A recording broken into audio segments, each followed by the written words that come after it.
Welcome to the Explainer. We hear it all the time. Success is all about the money, right?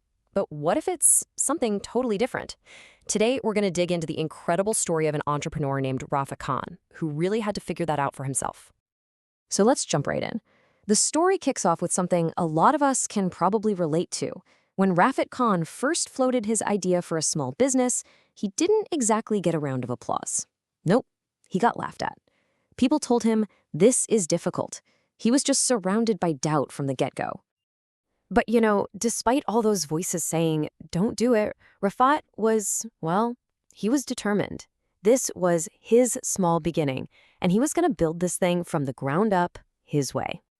And this is where it gets interesting. His approach at the start was so important. He wasn't just plugging his ears and ignoring everyone. He actually listened. But, and this is the key part, he knew how to filter out all that noise and just stick to his gut, to his own tune. So what was driving this vision? Just pure, old-fashioned, relentless hard work. I mean, his days were literally framed by the sun. He was the first one in when the sun came up and the last one to leave long after it set.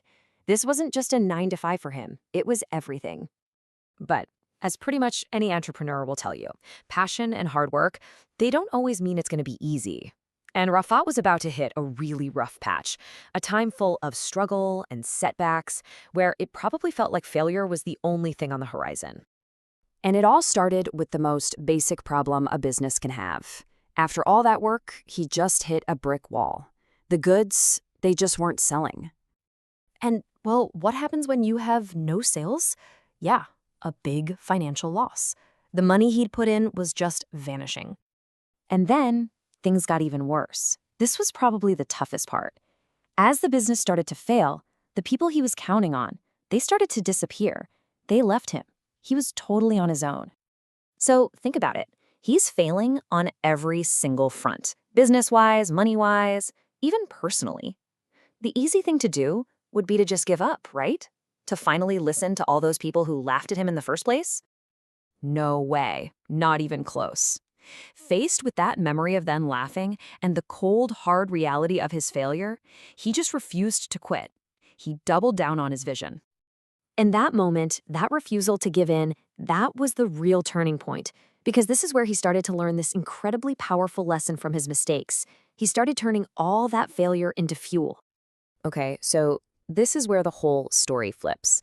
Instead of seeing failure as this giant wall he couldn't get past, he started to see it more like a staircase. He completely reframed it.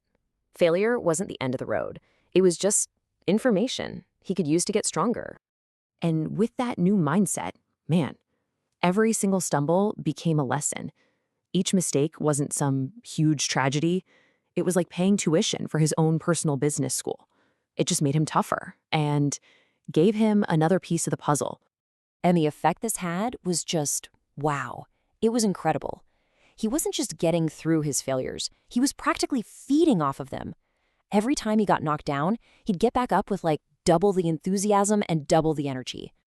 So this new approach, learning from every mistake and just refusing to quit, that was the key. That's what finally unlocked the door for him. This was his real path to success.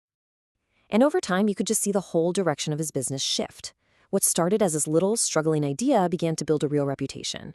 And that reputation just grew and grew until eventually that small business became a big, successful company. But this growth wasn't just some lucky break. It was built on something really solid, a foundation of core principles.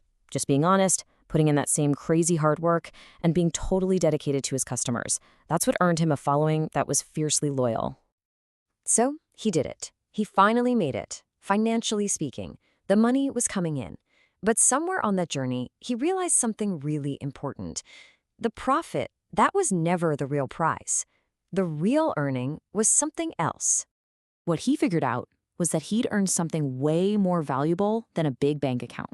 He'd earned a reputation. He gained that deep kind of respect and fame that you can only get from doing genuine, honest work. And that was his real bottom line. It wasn't the numbers on a page, it was the trust he'd built with people. And maybe even more than that, it was this deep sense of self-satisfaction.